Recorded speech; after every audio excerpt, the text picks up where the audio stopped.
যাকে ঘিরে কৃষক শ্রমিক সর্বস্তরের জনতা স্বপ্ন দেখে, যাকে নিয়ে তরুণ ভোটার যারা রয়েছে, যারা জাতির আগামীর স্বপ্ন সারথী, ওরা চায় একজন দুর্নীতিমুক্ত ইউনিয়নের অভিভাবক নির্বাচিত করতে, যারা চায় একজন পরিচ্ছন্ন ব্যক্তিকে ওমরপুরের অভিভাবকের দায়িত্ব দিতে। উনি সেই ব্যক্তি, আপনাদের সকলের সুপরিচিত ব্যক্তি জনাব আলহাজ আব্দুল হাকিম সাহেব। ওরে ভাই, আমাদের কি কোনো প্রতীক আছে? ওই কোন প্রতীক? সবাই বল, জুড়তে বল, হাততালিতে। ও যুবক, এখানে এবারে যাবে 31 তারিখ সারাদিন মোটরসাইকেলে ভোট দিন, প্রমাণ কর। 31 তারিখ জয়ের মালা হাকিম ভাইয়ের গলায় দিবা। ইয়া আল্লাহ, এবারে যাবে মোটরসাইকেল। আপনারা জানেন আগামী 31 তারিখ নির্বাচন। আমি মার্কা পাইছি মোটরসাইকেল। আপনারা সবার ধরে ধরে আমি আইছি। আমতনপুর গ্রাম আমার বেশি অংশে কুটুম। ই যারা আসুন সবাই আমার জিলুবাই লাগাইয়া সবাই কেন বেশিরভাগ আমার আত্মীয়। আমি সারাটা ইউনিয়ন ধরে ধরে আসছি, আমতনপুর গ্রামও আমি ধরে ধরে আসছি। আপনারা যদি আমার মায়া খান করেন, আপনার ভোট আপনার একটা আমানত, ও আমানত খান আমারে দিতা আল্লাহর হস্তে আমার সাহায্য খান করিয়া যদি আপনারা নির্বাচিত করেন। আমি চেয়ারম্যান তো শুধু একটা নাম, আমি চেয়ারম্যান হইতাম চাইলাম না। চেয়ারম্যানের আমি আপনার সেবক হইতাম চাইলাম, সবার সেবা করার লাগি। আমি দেখো এই বয়সও আমার বয়স ওভার 60। আমি উদ্দেশ্য আমার যে আমি মানুষের সেবা করা।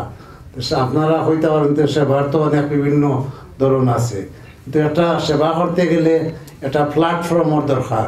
ও প্ল্যাটফর্মটার মাধ্যমে আমি চাইলাম আপনারা সকলের সেবা খান করতাম। আমি যদি চেয়ারম্যান হই তা আপনারা আমার চেয়ারম্যান হইতা না। আমার এখানে যারা আছে ওই মুরব্বিয়ান যারা আমার নাম ধরে ডাক্তার, যুবক ভাই যারা আছে খেল চাষা খেল বাতিজা, আপনারা আমারে ওলা ডাক্তার। চেয়ারম্যান সাহেব হল তো অতীত হইয়া গেছেন। আমি ভাইছি ওই এক চেয়ারম্যান আমরা, যে চেয়ারম্যানে আমরা উন্নয়ন করছেন। আর তো কলু সাহেব আমি খেয়ে বদনাম গাইতাম চাইলাম না। আমিও আপনার আল্লাহ খান আমরা সবাই এক হইয়া ঐক্যভাবে আমরা কাজ করতাম। আমি চাই সব সময়, আপনারা জানেন আমার বাসা ইউনিয়ন অফিসের খান্দাত। আমি নিজের চৌকে দেখছি আমি যে সময় বিয়ানিবেলা বাড়িয়ে আটি ফুলের উপরে অনেক মানুষ একটা দস্তগত লাগি সারাদিন বই থাকে। জিগাইলে তারা চেয়ারম্যান সাহেব আইন 3টা 4টার সময়, অনেক দিন 2বার 3বারও আইন। আমারে যদি আপনারা নির্বাচিত করেন, মনে করেন আপনার দ্বারা আমার ফায়দা হইব, ইনশাআল্লাহ অফিসের টাইম তো আমি মেনটেন করব। আর আমার বাসা যে কোনো সময় আপনার লাগে উন্মুক্ত থাকবো।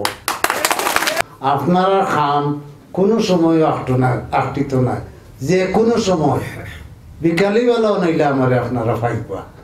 আপনারা দয়া করি, আমি চেয়ারম্যান হিসাবে নাই, আপনারা একজন সেবক হিসাবে আপনারা যদি আমার মায়া করেন, আপনারা আমানত একটা আপনারা একটা ভোট একটা আমানত, আপনারা আমানতটা দিয়ে যদি আমার আল্লাহর হস্তে সাহায্য করেন, আমি আল্লাহর কাছে দোয়া করব আপনারা আমানতটা আমি সঠিকভাবে প্রয়োগ করার লাগি। আমি যদি আপনারা আমানতর কোনো জ্ঞানত হইয়া থাকি, এটার লাগি আমি আল্লাহর কাছে দায়িদার থাকবো। আমি ওটার কারণে আল্লাহ গিয়ে আমার দুঃখ জ্বালাইতে পারেন যদি আপনারা ভোটটারে আমি আমানত হিসাবে আমি যদি খাজও না লাগাইতাম পারি। তা আপনারা সকলে আমার লাগে দোয়া করবো। হয়তো হোকা এখানে আমি সামনের সারি বইছি, আমার আসলে খুব লজ্জা লাগে। আমরা চেয়ারম্যান যাতাই না আমার বড় ভাই, কোনো দিন আমি তার সামনে এলে চেয়ারে বইছি না। ও মুরব্বী সাহেব আমি কোনো দিনও বইছি না।